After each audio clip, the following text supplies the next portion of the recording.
बातमी येते साताऱ्यातनं। साताऱ्यात राष्ट्रीय मूलनिवासी बहुजन कर्मचारी संघाचे जिल्हाधिकारी कार्यालयावर धरणे आंदोलन सुरू आहे। स्पर्धा परीक्षेतील पात्र उमेदवाराला नियुक्त करण्याच्या मागणीसाठी हे धरणे आंदोलन सुरू आहे। आंदोलन करण्यात येत आहे सध्या जिल्हा परिषद साताराद्वारे 2023 मध्ये आरोग्य सेविका या पदासाठी घेतलेल्या स्पर्धा परीक्षेमधील प्रतीक्षा यादीतील पात्र उमेदवारांना तात्काळ नियुक्ती करा अशी मागणी आंदोलकांकडून करण्यात येते।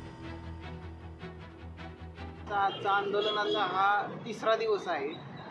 तर आंदोलन आम्ही हा विषय करतोय की जिल्हा परिषद आरोग्य भरती महिला 2023 भरती झाली होती। तर त्याच्यामध्ये महाराष्ट्रात 36 जिल्ह्यापैकी 35 जिल्ह्यामध्ये ही भरती प्रक्रिया झाली। तर त्याच्यामध्ये 35 जिल्ह्यात ही भरती प्रक्रिया पूर्ण आणि पारदर्शक झाली।